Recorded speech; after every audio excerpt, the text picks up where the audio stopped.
got a brand new microphone. I'm doing some experiments on my channel, trying to become the biggest YouTube star of all time.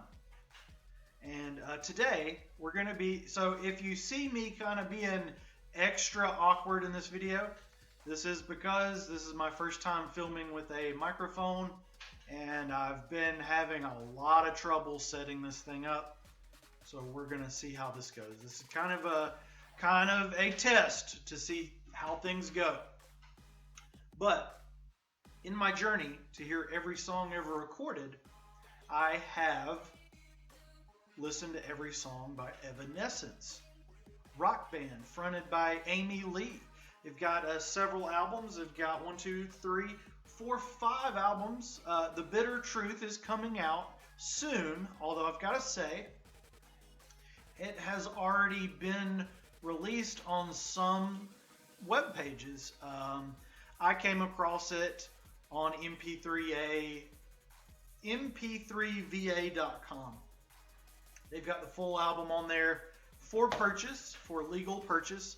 And I think it was one of those albums that was delayed due to COVID and all that stuff. But so there are some, I don't know if it's been changed since the initial release of it or not, but I felt like this was a good time to release a ranking the studio albums by Evanescence. And I'm going to start doing that because I've still got hundreds and hundreds and hundreds of ranking the studio albums videos to make. I'm going to try, if the band is still around, I'm going to try to, get more views by, when they have a new album out. That's when I'll rank their discography. And if it's a band that's not around anymore or not very active, maybe if they release a compilation or maybe a retrospective or something like that, then that would be a good time to tackle those bands. But I'm not going to stop. I'm not ever going to stop because there's so much music out there. I'm very pumped up now because I just got my premium Spotify account.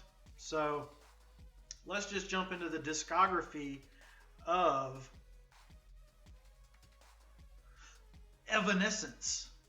They've got 5 studio records. Now, I don't feel like any of their albums are perfect, but I've found a little bit of something to enjoy on each one. That's kind of where I am as a fan of Evanescence.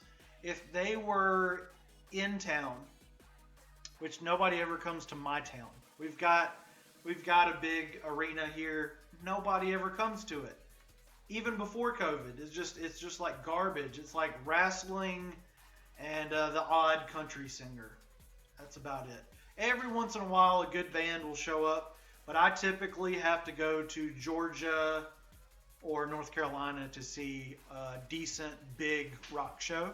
We do have a great local rock scene here in the Carolinas. So, if you're ever in South Carolina, check out some of these dive bars, and some of these classier places have pretty significant bands. Now, it's more, at least as far as I know, I'm kind of an alternative guy, and our rock scene around here, the local stuff at least, there's not a lot of punk and alternative.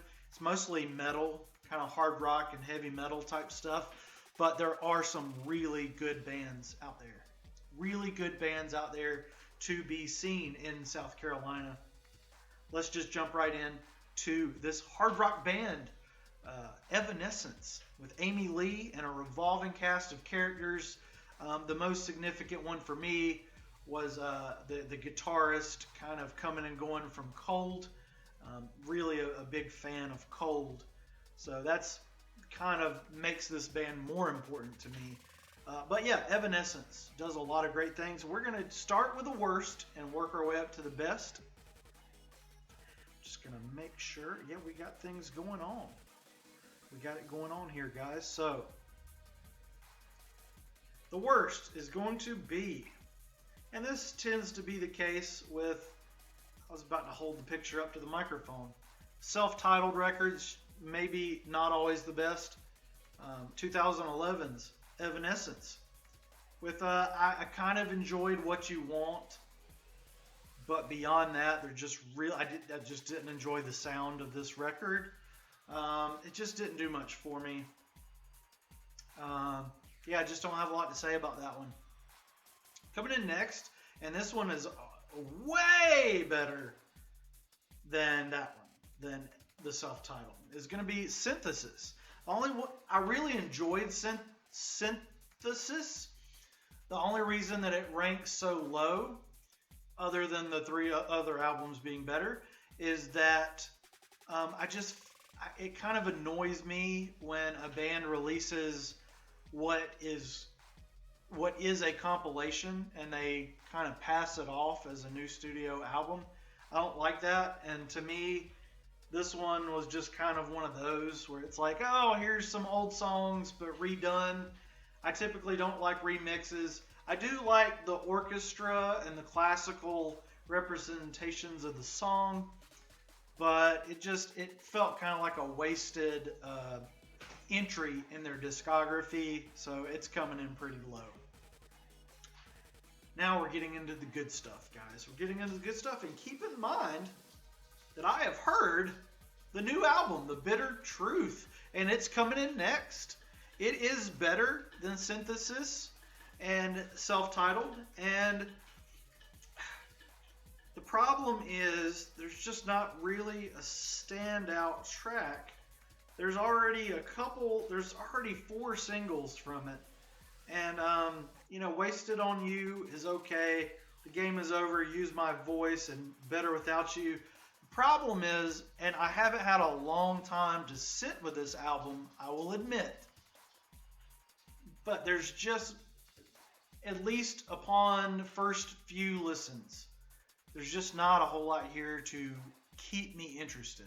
I think I was cleaning the house when I was listening to this one, and it's just it was okay. It's better than Synthesis and self-titled. Again, now let's get into the better Evanescence discographies, shall we? I think, man, this makes me feel cool having a microphone. This is awesome. Oh! Anyway, the Bitter Truth. Now we're in the top 2. We're in the top 2. What's your ranking? There's only 5 albums, so it's pretty easy. Everybody in the comments, start doing it.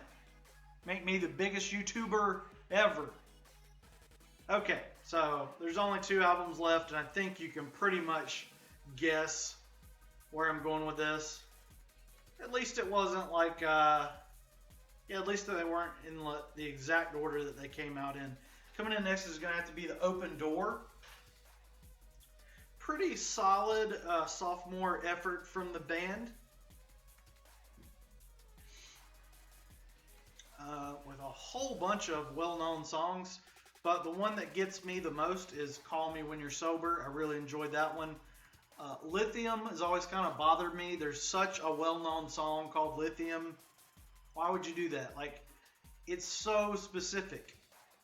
But this album is pretty darn solid, and there's only one thing better than the sophomore album by Evanescence.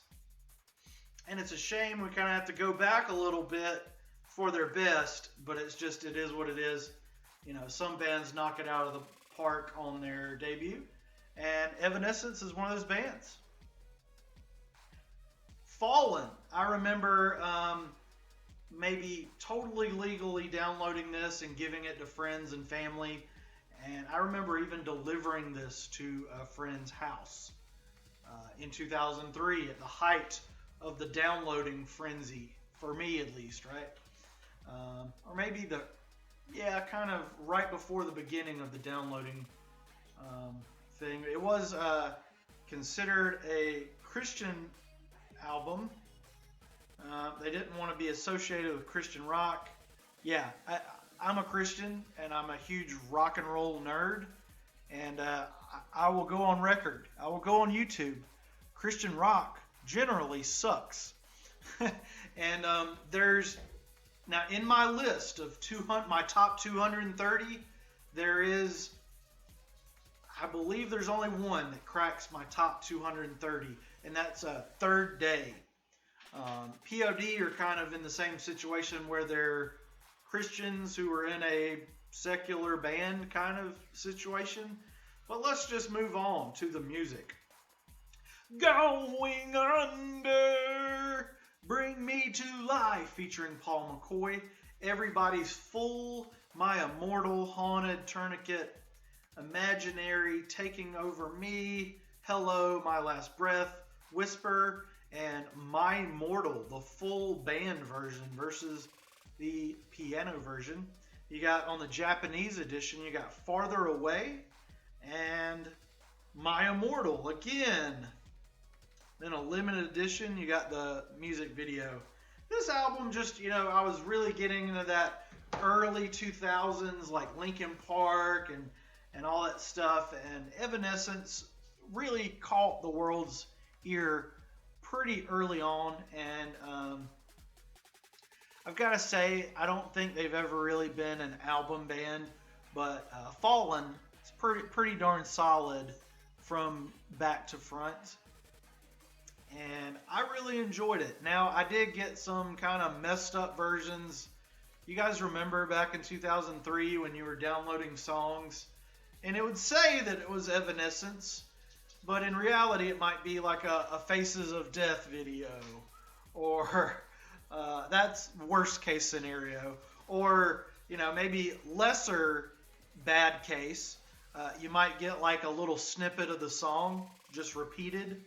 Oh man, I got some Evanescence and Disturbed and White Stripes where I downloaded the whole album, and it's just a loop of one chorus for like 45 minutes. Oh, that was so aggravating. And I gave those out. People are out there thinking that like Evanescence and Disturbed just sing the same chorus for 45 minutes straight. This is insane. Yeah, I'm Chris Norwood. I'm on a journey to hear every song ever recorded. So if you're a music nerd or you like chihuahuas, please like and subscribe. Thank you. Yeah.